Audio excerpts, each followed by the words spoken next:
بسم اللہ الرحمن الرحیم وَإِذَا نُودِيَ الْمُعَرَّفُ بِاللَّامِ أي إذا أريد نداؤه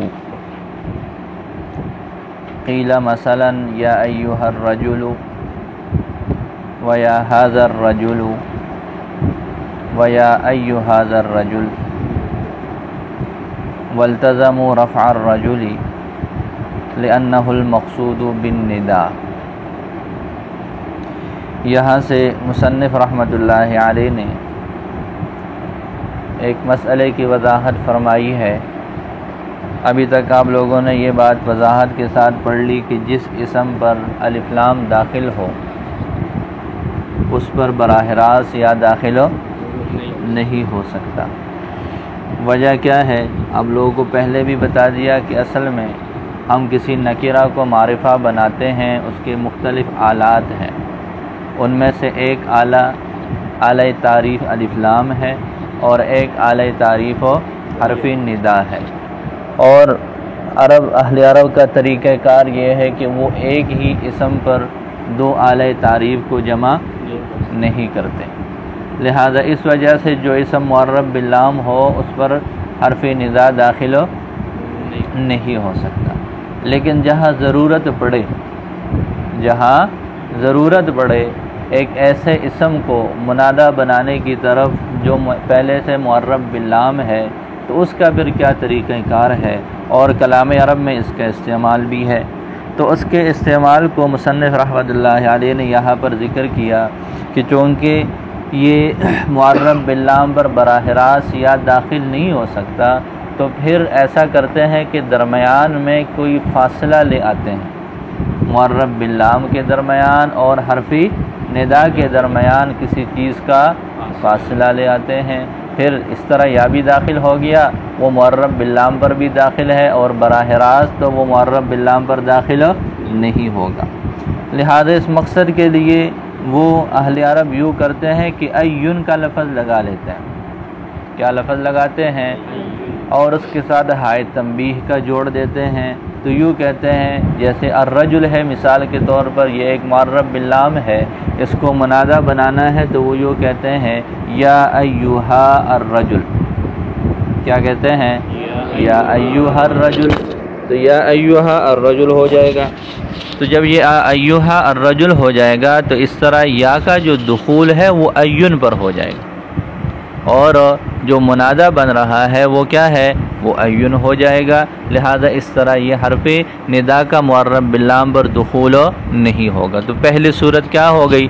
پہلی صورت یہ ہو گئی کہ جی ایون کے ساتھ ہائے تنبیہ کو جوڑ کر اس پر حرف ندا کو داخل کرے۔ دوسری صورت یہ ہے کہ حاذا کو درمیان میں لے آئے۔ جب حاذا کو درمیان میں لے کر آئیں گے تو کیا ہو جائے گا؟ یا ھذا الرجل۔ تیسری صورت یہ ہے کہ دونوں کا مجموعہ ہو، دونوں کا یعنی ایون بھی آ جائے اور حاذا اس میں اشارہ بھی آ جائے، یوں ہو جائے گا یا ایھا الرجل۔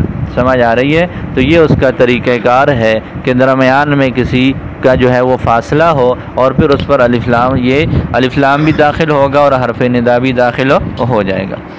یہ ترجمہ دیکھ لیں۔ وَإِذَا نُودِيَ الْمُعَرَّفُ بِاللَّامِ مثل یا ایھا الرجل، اور جب معرب باللام کو منادہ بنایا جائے جیسے یا ایھا الرجل، اس پر ایک اعتراض ہوگا۔ اعتراض یہ ہے کہ جی آپ لوگوں نے کہا کہ جب معرب باللام کو منادہ بنا لیا جائے جیسے اس کی مثال ہے یا ایھا الرجل، تو یہاں پر یا کے بعد کون سا لفظ ہے جو منادہ ہے؟ وہ تو ایون ہے۔ جو صورت آپ نے بیان کرنی ہے وہ یہ ہے کہ جی جب منادہ بنانا ہو کسی ایسے اسم کو جو کہ معرف ہو، اور جو آپ نے مثال دی ہے یہاں پر تو منادہ معرب باللام نہیں ہے بلکہ یہاں تو منادہ ایون ہے، تو اس کا جواب دیا کہ جی یہاں پر نودیہ سے مراد وہ ندا نہیں بلکہ ارادہ ندا ہے۔ کیا ہے؟ ندا نہیں ہے بلکہ ارادہ ندا ہے کہ جی جب ہر معرب باللام کو منادہ بنانے کا ارادہ کر لیا جائے تو پھر یوں کہا جائے گا یا ایھا الرجل۔ سمجھ آ رہی ہے؟ تو یہاں پر یہ ارادہ ندا مراد ہے کہ جب وہ معرب باللام کو منادہ بنانے کا، اس کو ندا دینے کا ارادہ کر لیا جائے تو اس ارادے کے وقت پھر یوں کہا جائے گا یا ایھا الرجل، کہ اصل منادہ تو معرب باللام ہے، وہ الف لام کے ساتھ ہے اور وہ الرجل ہے، لیکن چونکہ اس پر یا براہ راست داخل نہیں ہو سکتا، تو جب اس کو منادہ بنانے کا ارادہ کر لیا تو پھر کیا کہیں گے؟ پھر یوں کہہ دیں گے یا ایھا الرجل، یا ھذا الرجل، یا ایھا ھذا الرجل۔ تو فرماتے ہیں ای اذا ارید نداؤہ، یعنی جب اس کی ندا کا ارادہ کر لیا جائے، قیلا تو یوں کہا جائے گا مثلا یا ایھا الرجل۔ اب دیکھیں متن کو متن کے ساتھ جوڑ کر یوں ہو جائے گا وَإِذَا نُودِيَ الْمُعَرَّفُ بِاللَّامِ قِيلَ يَا أَيُّهَا الرَّجُلُ۔ اذا حرف شرط ہے، ضرب بھی ہے، شرط بھی ہے، اور نودیہ المعرف باللام یہ اس کے لیے جزا شرط ہے، اور قیل یا ایھا الرجل یہ اس کے لیے جزا ہے۔ اب عبارت کا مطلب کیا ہو جائے گا کہ جی جب بھی معرب باللام کو منادہ بنایا جائے گا تو یوں کہا جائے گا یا ایھا الرجل۔ تو ضروری تو نہیں ہے کہ ہر جگہ جہاں پر بھی کسی معرب باللام کو منادہ بنانا ہو تو وہ الرجل ہی ہو۔ عبارت کی سمجھ آ گئی؟ دوبارہ سن لیں کہ یہ عبارت یوں ہے کہ جب معرب باللام کو منادہ بنایا جائے گا تو یوں کہا جائے گا یا ایھا الرجل۔ اس سے تو یہ پتہ چلتا ہے کہ جب بھی معرب باللام کو منادہ بنانا ہو تو اس کی صورت کیا ہوگی؟ یا ایھا الرجل کی ہوگی، حالانکہ یہ واقع کے خلاف ہے، یہ واقع کے خلاف ہے۔ الرجل بھی منادہ ہے، اسی طرح الرجل کے علاوہ اور بھی بہت سارے ایسے اسماء ہیں جو معرب باللام ہے اور وہ منادہ واقع ہیں، تو الرجل کے ساتھ ہی اس حکم کو کیوں خاص کیا؟ تو یہ شارح نے جواب دیا مثلاً، قیلہ کے بعد کیا کہا؟ یہ بطور مثال کے ہے، یہ مطلب نہیں ہے کہ جب بھی معرب باللام وہ منادہ بنے گا تو وہ الرجل ہی ہوگا، ایسی بات نہیں ہے، ہاں یہ اس میں سے ایک مثال ہے۔ تو فرماتے ہیں قیلہ کہا جائے گا مثلا مثال کے طور پر یا ایھا الرجل بتوسط عین۔ اب آگے اس کی وضاحت کر رہے ہیں کہ ایھا الرجل کا جوڑ کیسے ہے، تو فرماتے ہیں بتوسط عین مع ہاء التنبیہ بین حرف النداء والمنادى المعرف باللام۔ کہتے ہیں کہ جی عین کا ہائے تنبیہ سمیت درمیان میں لانے کے ساتھ بین حرف النداء، حرف ندا اور اس منادہ کے درمیان میں المعرف باللام جو کہ کیا ہے؟ معرب باللام ہے، تحرزا عن اجتماع آلتي التعریف بلا فاصلہ، دو آلہ تعریف کو آپس میں جمع ہونے سے بچنے کے لیے بلا فاصلۃ بغیر فاصلہ کے، تحرزاً بچتے ہوئے عن اجتماع آلتي التعریف، تعریف کے دو آلوں کے اجتماع سے بلا فاصلۃ بغیر، یعنی درمیان میں فاصلہ ہو تو پھر تو جائز ہے۔ جیسے جب ہم عین کو درمیان میں لے آئے، ھذا کو درمیان میں لے آئے تو فاصلہ ہے، تو پھر تو دو آلہ تعریف کا اجتماع جائز ہے، لیکن بغیر فاصلے کے یہ جائز ہو۔ دوسری صورت ذکر کی ہے وَيَا ھذا الرجل، یہ کیا ہے؟ فرماتے ہیں بتوسط ھذا کے توسط کے ساتھ۔ تیسری صورت ہے یا ایھا ھذا الرجل بتوسط الامرین معا، دونوں چیزوں کے توسط کے درمیان میں، دونوں چیزوں کا ایک ساتھ توسط کے ساتھ، بتوسط الامرین معا، دونوں باتوں کا ایک ساتھ توسط کے ساتھ۔ سمجھ آ گئی؟ تو ھذا لگا دے یا ایھا لگا دے یا پھر دونوں کا اجتماع وہ کر لے۔ والتزموا رفع الرجل سے ایک اعتراض کا جواب ہے۔ اعتراض یہ ہے کہ آپ لوگوں نے ابھی پڑھ لیا کہ جی اصل یہاں پر لفظی اعتبار سے جو منادہ واقع ہے وہ کیا چیز ہے؟ لفظی اعتبار سے اصل تو مقصود وہ الرجل ہی ہے، لیکن لفظی اعتبار سے منادہ کیا ہے؟ وہ عین ہے یا پھر ھذا ہے، اور یہ جو الرجل ہے یہ اس کے لیے صفت ہے، یہ الرجل اس کے لیے صفت ہے۔ آپ لوگ پہلے یہ مسئلہ پڑھ چکے ہیں کہ اگر تابع میں صفت واقع ہو اور وہ منادہ مبنی علی الضم ہو تو یہ ای، اور اسی طریقے پر ھذا یہ منادہ مفرد معرفہ ہے، لہذا صفت اس کا تابع واقع ہے اور وہ بھی مفرد ہے الرجل اور معرفہ بھی ہے، تو اس کا حکم کیا پڑھ لیا تھا آپ لوگوں نے؟ جواز وجہین پڑھ لیا تھا نا، یہی پڑھ لیا تھا کہ جو مبنی علی ما یرفع کے مفرد تابع ہو اس کا حکم یہ ہے کہ جی رفع بھی پڑھ سکتے ہیں، اور تو یہاں پر بھی جواز وجہین ہونا چاہیے الرجل پر، لیکن عربی کلام میں یہاں جواز وجہین نہیں ہے۔ اعتراض کی سمجھ آ گئی؟ یا ایھا الرجل، یا ھذا الرجل میں اصل جو لفظی اعتبار سے منادہ ہے وہ یا کے بعد والا کلمہ ہے اور وہ مبنی علامہ یرفع ہے، لہذا اس کی صفت الرجل واقع ہے، اور یہ ضابطہ ہم نے پڑھ لیا کہ جب اس طرح کی صفت واقع ہو تو وہ جواز وجہین کے ساتھ ہوتا ہے، یعنی رفع بھی پڑھ سکتے ہیں، نصب بھی پڑھ سکتے ہیں، جبکہ یہاں پر ایسے نہیں ہے۔ اس کی کیا وجہ ہے؟ تو اس کا جواب دیا والتزموا، انہوں نے التزام کیا۔ واو ضمیر کا مرجع کیا ہے؟ العرب ہے، یعنی ان عرب لوگوں نے التزام کیا ہے رفع الرجل، رجل کے رفع کا، رجل کے رفع کو انہوں نے لازم قرار دیا۔ مثلا مثال کے طور پر، یعنی کوئی بھی لفظ ہو سکتا ہے، الرجل ایک اس کی ایک مثال ہے۔ وَإِن كَانَ صِفَةً، اگرچہ یہ رجل کیا ہے؟ صفت ہے۔ وَحَقُّهَا، اور اس کا حق جواز الوجہین، دو وجہوں کا جائز ہونا ہے، یعنی الرفع والنصب، یعنی رفع اور نصب۔ یہ الوجہین کے بعد الرفع والنصب اس سے بدل بھی بنا سکتے ہیں، اور الرفع والنصب اس کو منصوب بھی بنا سکتے ہیں۔ جواز وجہین یعنی میں مراد لے رہا ہوں رفع اور کما مرہ، جیسے کہ اس کی ماں مر گئی۔ لِأَنَّهُ، اس لیے کہ الرجل یہ کیا ہے؟ الرجل مثال کے طور پر هو المقصود بالنداء، یہی کیا ہے؟ مقصود بالنداء ہے۔ پتہ چلا اصل معنوی اعتبار سے، حقیقت کے اعتبار سے منادہ کیا ہے؟ منادہ تو الرجل ہی ہے۔ اب چونکہ الرجل کو براہ راست منادہ نہیں بنایا جا سکتا تو ہم نے درمیان میں فاصلہ ذکر کیا جو کہ محض ایک فاصلے کی حیثیت سے ہے، تو لفظی اعتبار سے تو ہم اس کو منادہ بنا سکتے ہیں، لیکن حقیقت کے اعتبار سے وہ منادہ تو مقصود بالنداء یہی الرجل ہی ہے۔ تو جب الرجل ہے تو اس وجہ سے اس پر وہی منادہ کے احکامات جاری ہوں گے، اور منادہ کے احکامات اس پر کیسے جاری ہوں گے کہ جی یہ مفرد معرفہ ہے تو اس کو کیسے ہونا چاہیے؟ علامہ یرفع، یہ مبنی ہونا چاہیے، لیکن چونکہ یا براہ راست داخل نہیں ہے، درمیان میں فاصلہ آ گیا، تو یا کا جو اثر ہے مکمل طور پر اب وہ الرجل تک نہیں پہنچ پا رہا، تو اس وجہ سے یہ مرفوع تو ہو جائے گا لیکن یہ مبنی علامہ یرفع نہیں ہوگا۔ وہی حالت رہے گی، اس کی رفع والی حالت رہے گی لیکن بنا والی نہیں رہے گی۔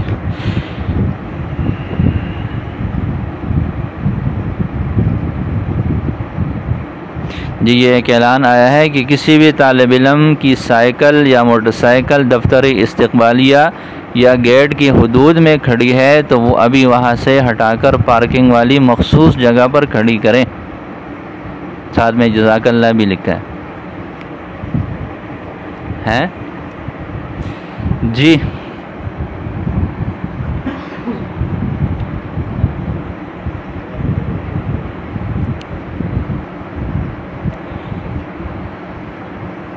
کہاں بات ہو رہی تھی؟ تو الرجل جو ہے یہی کیا ہے؟ یہ مقصود بالنداء ہے، یہی تو منادہ ہے حقیقت میں۔ اب اس پر تو منادہ کا اعراب وہی ہونا چاہیے جو مبنی علامہ یرفع والا ہے، لیکن چونکہ یا براہ راست نہیں ہے داخل تو اس وجہ سے یہ علامہ یرفع تو ہو جائے گا لیکن بنا والی حالت میں نہیں ہوگا، بلکہ معرب ہوگا، اور معرب کیسے ہوگا؟ مرفوع ہوگا لازمی طور پر۔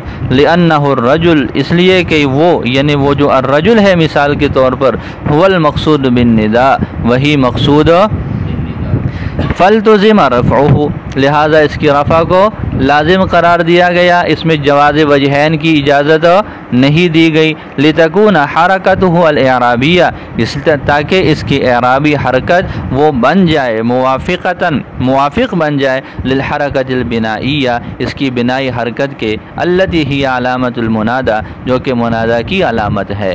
منادہ کی علامت اس شکل میں کیا ہونی چاہیے؟ وہ مبنی علامہ یرفع ہونا چاہیے، لیکن ایسے نہیں، بلکہ ہم اس کو صرف رفع والی حالت دے دیں گے۔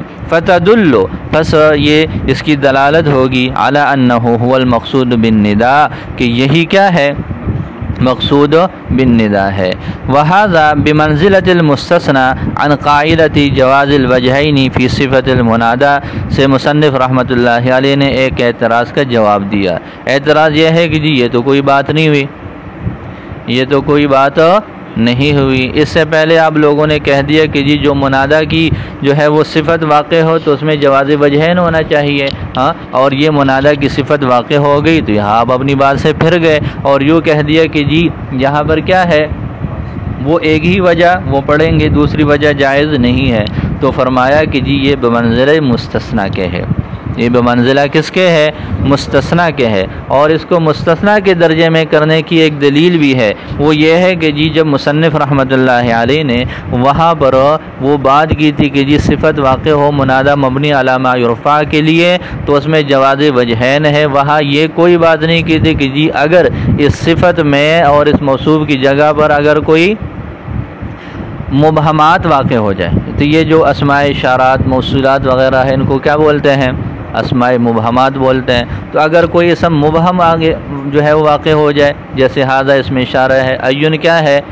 اسم موصول ہے نا، تو یہ اسم موصول آ گیا، تو یہاں پر یہ موصوف واقع ہے منادہ اور اس کی صفت جو ہے آگے وہ واقع ہے مفرد شکل میں، تو پھر ان کا حکم وہاں پر کوئی ذکر نہیں کیا کہ ان کا کیا حکم ہے۔ تو ماتن نے یہ اس وجہ سے وہاں پر ذکر نہیں کیا کہ بعد میں اس کا استثناء کرنا تھا، تو جس کا بعد میں استثناء کرنا ہو اس کو پہلے کوئی ذکر نہیں کیا جاتا۔ دیکھیں وَهَذَا بِمَنزِلَةِ الْمُسْتَثْنَى، اور یہ مستثنیٰ کے درجے میں ہے، عن قاعدۃ جواز الوجہین، جواز وجہین کے قاعدہ سے، فی صفت المنادى، منادہ کی صفت میں، وَلِهَذَا لَمْ يَذْكُرْ هُنَاكَ، اس وجہ سے مصنف نے وہاں پر کوئی تذکرہ نہیں کیا کسی بھی ایسی چیز کا، ما یخرج، ایسی چیز جو نکال دے، صفت الاسم المبہم، اسم مبہم کی صفت کو، عن تلک القاعدۃ، اس قاعدہ سے، یعنی وہاں پر انہوں نے مطلقاً بات کی اور ایسی کوئی بات ذکر نہیں کی کہ جی اگر منادہ جو ہے وہ مبہم ہو، اسم اشارہ ہو یا اسم موصول ہو اور اس کی صفت واقع ہو تو اس کا حکم کوئی الگ ہوگا،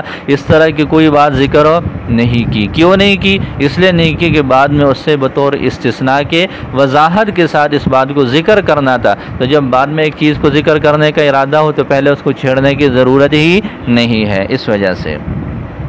جی یہاں تک بات سمجھ آ گئی؟ بولے جی آگے دیکھیں، وَالْتَزَمُوا رَفْعَ الرَّجُلِ وَتَوَابِعِهِ،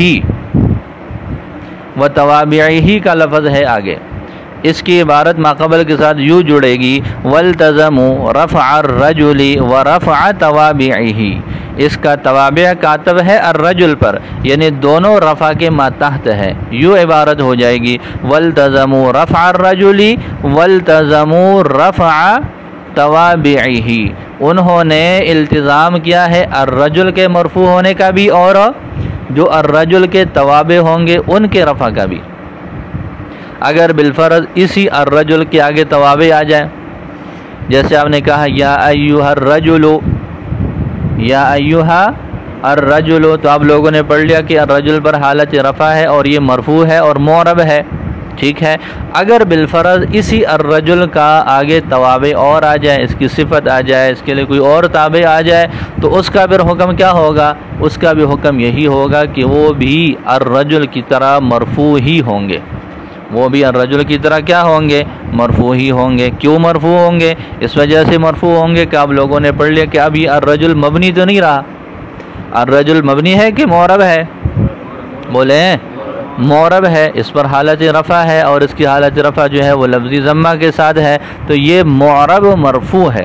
اور یہ مسئلہ آپ پڑھ چکے ہیں کہ جی اگر معرب کا تابع ہو تو وہ کیسے ہوتا ہے؟ محل کے اعتبار سے ہوتا ہے کہ لفظی اعتبار سے؟ لفظی اعتبار سے ہوتا ہے، تو بے شک الرجل محل کے اعتبار سے جب اس کو ہم منادہ حقیقی مانتے ہیں تو یہ منصوب ہے، لیکن جب یہ مرفوع ہوا، معرب ہوا، تو پھر اس کا جو تابع ہوگا وہ اس کے محل کے اعتبار سے نہیں ہوگا، بلکہ اس کا جو تابع ہوگا وہ اس کے لفظی اعتبار سے ہوگا۔ لفظی اعتبار سے یہ مرفوع ہے تو اس کے توابع جو ہوں گے وہ بھی کیا ہوں گے؟ لفظی اعتبار سے مرفوع ہی ہوں گے۔ دیکھیں وَتَوَابِعِهِ بِالْجَرِّ، اس کے اعراب کو ذکر کیا کہ جی توابع پر حالت جری ہے اور یہ عطف ہے کس پر؟ الرجل پر۔ اب لوگوں کو بتا دیا کہ رفع کے ماتحت ہو جائیں گے، پوری عبارت جو ہو جائے گی ای التزموا رفع توابع الرجل، ہو ضمیر کا مرجع کیا ہے؟ وہ الرجل ہے، تو ہو ضمیر کا مرجع بھی واضح طور پر ذکر کر کے عبارت جو ہو جائے گی والتزموا رفع توابع الرجل، ٹھیک ہو گیا۔ باقی وہ الرجل کے جو تابع ہے وہ عام ہے، چاہے وہ مفرد ہو، وہ مضاف ہو، کسی بھی شکل میں ہو تو وہ کیا ہوں گے؟ وہ مرفوع ہی ہوں گے، مضافتاً او مفردتاً، مضاف شکل میں ہو یا پھر مفرد شکل میں، جیسے کیا یا ایھا الرجل الظریف، یہ ظریف پر کیا پڑھیں گے؟ رفع ہی پڑھیں گے اور لازمی طور پر پڑھیں گے، یوں نہیں کہیں گے کہ جی الرجل تو چونکہ محل کے اعتبار سے منصوب ہے تو اس کو منصوب بھی بنا سکتے ہیں، ایسی اجازت ہو۔ اسی طرح یا ایھا الرجل ذو المال، ہاں ذو المال حالت رفع میں ہے، ذو کی حالت رفعی جو ہے وہ واو کے ساتھ ہے، لأنہا اس لیے کہ یہ توابع معرب، منادہ یہاں پر جو ہے وہ معرب اس کے لیے بطور صفت موصوف کے محذوف ہے، لأنہا اس لیے کہ یہ توابع منادہ معرب، اس لیے کہ یہ معرب منادہ کے توابع ہیں، وجواز الوجہین، اور دو وجہوں کا جائز ہونا، انما یکون سوائے اس کی نہیں کہ وہ تو ہوتا ہے، فی توابع المنادى المبنی، منادہ مبنی کے توابع میں، منادہ مبنی کا تابع ہو پھر وہاں پر جواز وجہین ہو سکتا ہے، تو یہ تو اس کا جو متبوع ہے وہ تو معرب ہے اور مرفوع ہے، تو لہٰذا اس کے توابع جتنے بھی ہوں گے جس شکل میں بھی ہوں گے وہ بھی سارے کے سارے کیا ہوں گے؟ وہ بھی مرفوع ہوں گے اور معرب ہوں گے۔ جی کچھ پتہ چلا؟ بولے۔ وقالو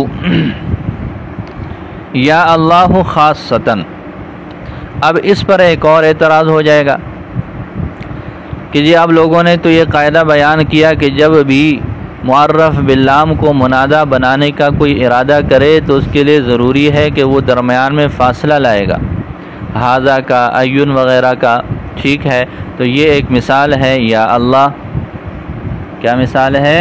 ہر مسجد میں یہ بات لکھی ہوئی ہوتی ہے، تو یہاں پر کیا ہے؟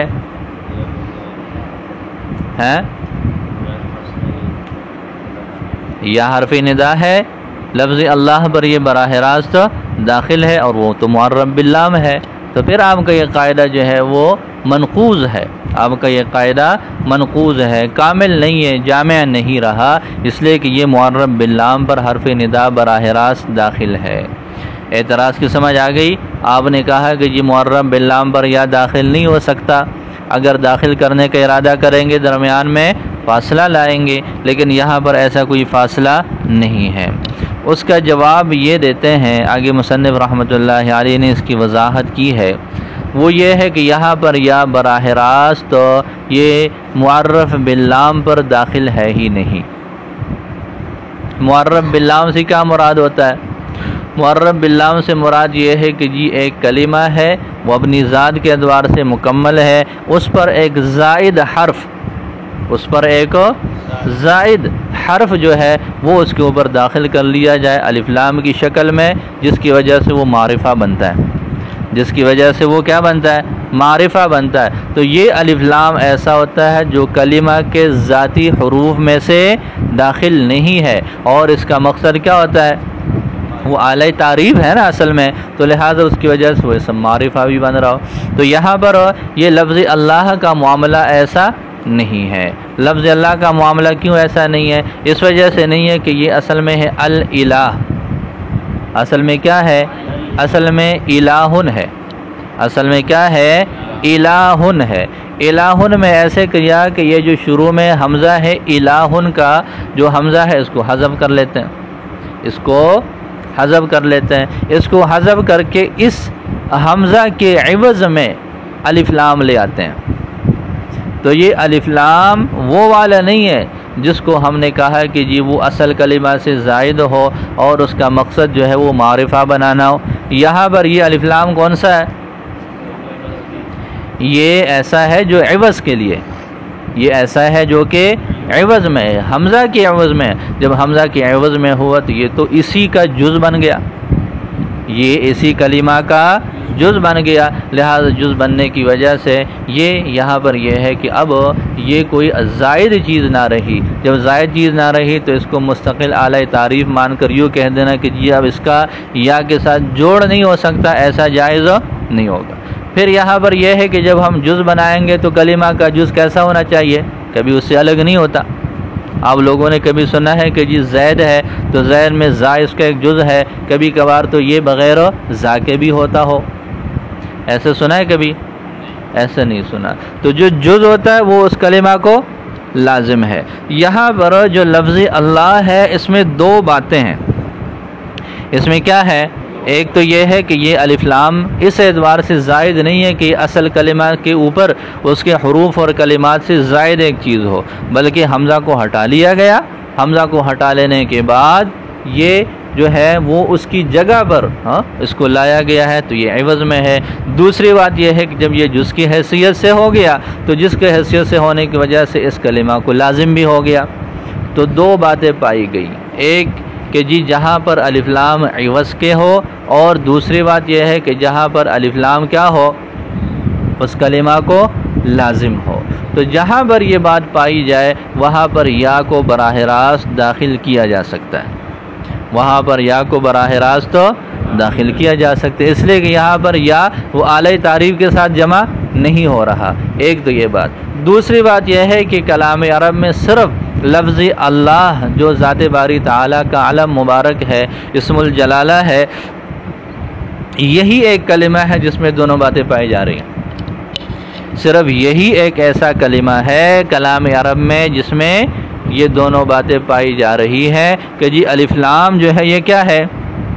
ایک تو یہ ہے کہ یہ عوض کا ہے، دوسرا یہ اس کلمہ کو لازم ہے۔ ہاں کلمات ایسے بھی ہیں جہاں الف لام عوض کا ہے لیکن وہ لازم نہیں ہے، یا پھر یہ ہے کہ لازم ہے لیکن وہ عوض کے نہیں ہے۔ کوئی ایک شق تو پائی جا رہی ہے عربی کلام میں، لیکن دونوں کا مجموعہ ہو یہ صرف اور صرف اس اسم مبارک میں ہی ہے۔ اس وجہ سے یہ حکم گویا کہ خاص ہو گیا، یہ حکم کیا ہو گیا؟ خاص ہو گیا لفظ اللہ کے ساتھ۔ تو پھر یہ یا اللہ کا لفظ ہی خاصتاً، یہ دیکھیں متن میں کیا ذکر کیا، وقالوا یا اللہ خاصتاً، وقالوا یا اللہ خاصتاً، خاص طور پر انہوں نے صرف یا اللہ ہی کہا ہے۔ کیوں کہا ہے؟ اس کے پیچھے قاعدہ اور ضابطہ کیا ہے؟ تو گویا کہ یا کا معرب باللام پر داخل ہونے کے لیے قاعدہ ہے۔ کون سا قاعدہ بنا لیا ہم نے؟ کہ ہر وہ اسم جہاں ظاہری طور پر الف لام ہے، ٹھیک ہے وہ معرب باللام ہے، لیکن وہ معرب باللام کیا ہے، کیسے ہے؟ جہاں پر الف لام عوض میں ہو اور جہاں پر الف لام لازم ہو، جہاں یہ دونوں باتیں پائی جائے تو یہ قاعدہ بن گیا کہ جی وہاں پر اس معرب باللام پر ہم یا کو داخل کر سکتے ہیں۔ یہ قاعدہ اور ضابطہ بن گیا۔ جب قاعدہ اور ضابطہ بن گیا تو پھر تو یہ عام ہونا چاہیے۔ جب قاعدہ بنا لیا آپ نے تو پھر تو یہ عام ہونا چاہیے۔ تو فرماتے ہیں کہ ہاں ہے تو عام، لیکن اس کا مصداق عربی کلام میں صرف اور صرف کتنے لفظ ہیں؟ وہ ایک ہی لفظ ہے۔ دیکھیں وقالو، اور تو یہ بطور اعتراض کے ہو جائے گا، یہ بطور اعتراض کے یہ ہوا اس کا جواب دے کہ جی یہ قاعدہ اور ضابطہ کے تحت ہے، یہ اعتراض والی صورت نہیں ہے، بلکہ اس کے وہ ایک قاعدہ اور ضابطہ کے تحت ہے۔ اور وہ قاعدہ اور ضابطہ کیا ہے وہ آپ لوگوں کو بتا دیا کہ یہ دو باتیں جہاں پر آ جائیں تو وہاں پر یا کو داخل کیا جا سکتا ہے۔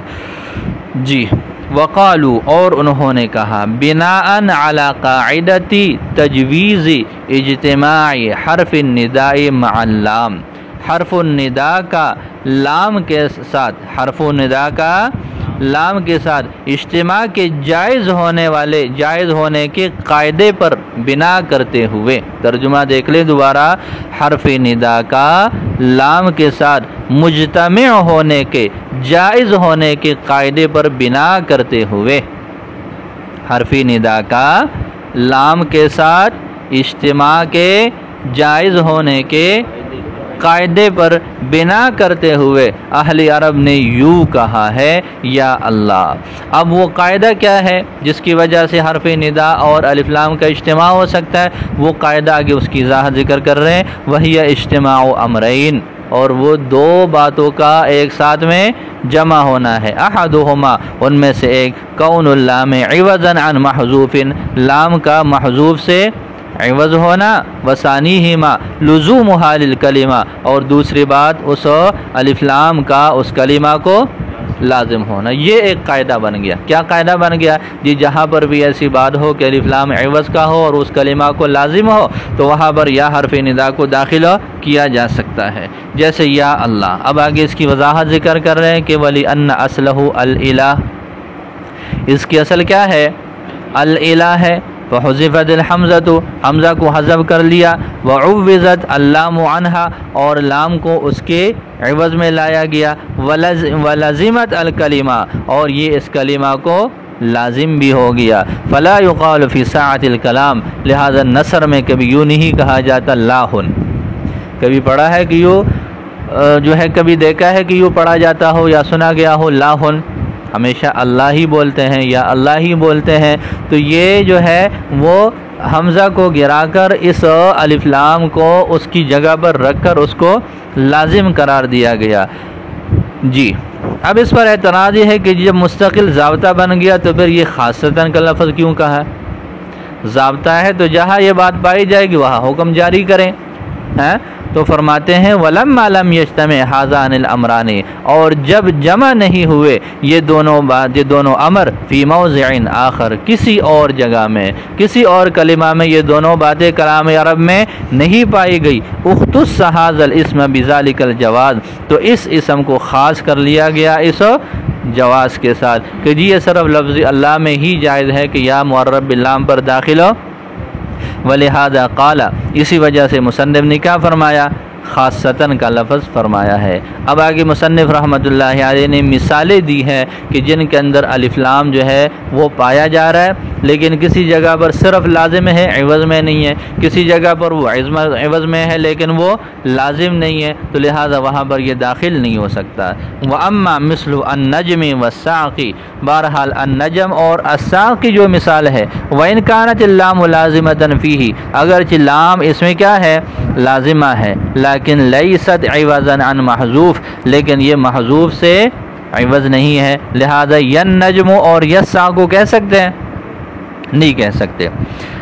آگے وَأَمَّا النَّاسِ، بہرحال جو الناس کا لفظ ہے، وَإِنْ كَانَتِ اللَّامُ فِيهِ عِوَضًا عَنِ الْحَمْزَةِ، اگرچہ لام اس میں حمزہ سے عوض ہے، لِأَنَّ أَصْلَهُ الْأُنَاس، اس لیے کہ الناس کی اصل کیا ہے؟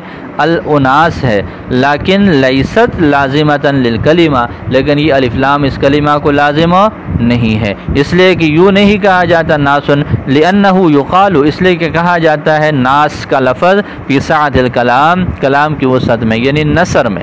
سعۃ الکلام کا لفظ کس کے لیے بولتے ہیں؟ نثر میں اس طرح صرف ناس کا جو لفظ ہے یہ بھی استعمال ہوتا ہے، تو لہٰذا یوں جائز نہیں ہوگا کہ یوں کہہ دیا جائے ین نجم ین ناسو، ایسا کہنا جائز نہیں ہوگا۔ وَلِعَدْمِ جِرْيَانِ هَذِهِ الْقَاعِدَةِ سے مصنف رحمۃ اللہ علیہ نے ایک اعتراض کا جواب دیا۔ اعتراض یہ ہے کہ جی آپ نے کہا کہ یہ صرف لفظ اللہ کے ساتھ خاص ہے، یہ صرف لفظ اللہ کے ساتھ خاص ہے، تو یہ شاعر کا یہ ایک شعر ہے، وہ شعر یوں ہے کہ جی من اجلی کی یلتی تیمت قلبی وانت بخیلۃ بالوصل عنی، اے وہ عورت تیمت قلبی جس نے میرے دل کو پامال کر لیا، تیری ہی وجہ سے میں یہ سب کچھ کر رہا ہوں، وانت بخیلۃ بالوصل عنی، اور تم مجھ سے ملاقات کرنے میں بخل کر رہی ہو، تمہاری وجہ سے میں اتنی مشقتیں برداشت کر رہا ہوں، پوری دنیا سے لڑ رہا ہوں اور تم ہو کے پاس ہی نہیں آ رہی، تو یہ اس طرح یہ ہو جائے گا، اس میں یلتی ہو جائے گا، اس میں کیا ہے؟ یلتی، یا ہے اللتی پر داخل ہے، اب اللتی معرب باللام ہے تو یہاں پر یہ یا تو براہ راست داخل ہے، جبکہ اب لوگوں نے کہا کہ جی صرف یا براہ راست لفظ اللہ پر ہی داخل ہو سکتا ہے، کسی اور کلمہ پر داخل ہو، تو یہاں انہوں نے کیوں داخل کیا؟ تو فرماتے ہیں لأن لامہا، اس لیے کہ اس کا جو لام ہے لیست عوضا عن محذوف، یہ محذوف سے عوض میں نہیں ہے، وَإِنْ كَانَتْ لَازِمَةً لِلْكَلِمَةِ، اگرچہ یہ کلمہ کو لازم تو ہے لیکن کیا کہہ دیا؟ حَكَمُوا عَلَيْهِ بِالشُّذُوذ، انہوں نے حکم لگا دیا کہ یہ کیا ہے؟ یہ شاذ ہے، بس کیا کہہ دیا جی یہ شاذ ہے، اور شذوذ کی وجہ سے احکامات میں کوئی تبدیلی۔ اب اس پر ایک اور اعتراض ہو جائے گا، اور اعتراض یہ ہے کہ جی یہ ایک شعر ہے، فَيَلْغُلَامَانِ اللَّذَانِ فَرَّ إِيَّاكُمَا أَن تَبْغِيَ شَرًّا، اے وہ دونوں غلام جو بھاگ چکے ہو، خبردار جو تم لوگوں نے کوئی شر کا ارادہ کیا یا کوئی شر کو تلاش کیا۔ تو یہ شعر کیسا ہے دیکھو کدھر ہے، فَيَالْغُلَامَانِ اللَّذَانِ فَرَّا إِيَّاكُمَا أَن تَبْغِيَا شَرًّا، اے وہ دونوں غلام جو بھاگ چکے ہو، إِيَّاكُمَا أَن تَبْغِيَا شَرًّا، خبردار جو تم لوگوں نے کوئی شر کا رستہ اختیار کیا۔ تو اس میں دیکھیں یا جو ہے براہ راست کس پر داخل ہے، الغلامان پر داخل ہے، تو فرماتے ہیں کہ جی یہ اشذ شذوذ ہے۔ یہ کیا ہے، اوپر والی مثال تو صرف شاذ ہے، اور یہ شاذ کا اوپر والا درجہ ہے، اسم تفضیل ہے، یہ اشذ ہے۔ کیوں اشذ ہے؟ اس وجہ سے اشذ ہے کہ جی یہاں پر یہ الف لام التی میں تو الف لام لازم ہے نا، التی اسم موصول ہے، وہ ہمیشہ الف لام کے ساتھ ہی استعمال ہوتا ہے، لیکن غلامان کا جو الف ہے یہ نہ تو اس کو لازم ہے اور نہ ہی کسی چیز کے عوض میں، تو لہٰذا یہ محض شاذ نہیں ہے، بلکہ یہ شاذ کی کس طرح کی صورت ہے، اشذ شذوذ ہے۔ لہٰذا یہ وفی الغلامان فی قولہم، اور غلامان میں ان کے اس قول یا فی الغلامان اللذان فرا بالانتفاع الامرین کلیہما، دونوں باتوں کے منتفی ہونے کے ساتھ، یعنی لزوم کا بھی انتفاع ہے اور عوض کا بھی انتفاع ہے، حکموا انہوں نے حکم لگا دیا بأنہ اشذ شذوذا کہ یہ بہت زیادہ ہے شذوذ کے اعتبار سے، اس کا شذوذ بہت زیادہ ہے۔ تو خلاصہ کیا نکلا؟ خلاصہ یہ نکلا کہ جی ہر وہ مقام جہاں پر کوئی اسم معرب باللام ہو اور وہ الف لام اس کے لیے وہ زائد حیثیت سے نہ ہو بلکہ عوض میں ہو اور یہ اس کو لازم ہو، وہاں پر حرف ندا کو براہ راست داخل کیا جا سکتا ہے، اور یہ کلمہ صرف اور صرف لفظ اللہ ہی ہے اور کوئی ایسا کلمہ نہیں ہے۔ کچھ تو ایسے ہیں جن کو لازم ہے عوض میں نہیں ہے، کچھ میں صرف عوض میں ہے، وہ لزوم وہاں پر نہیں ہے، تو لہٰذا وہاں پر یہ حکم جاری نہیں ہو سکتا۔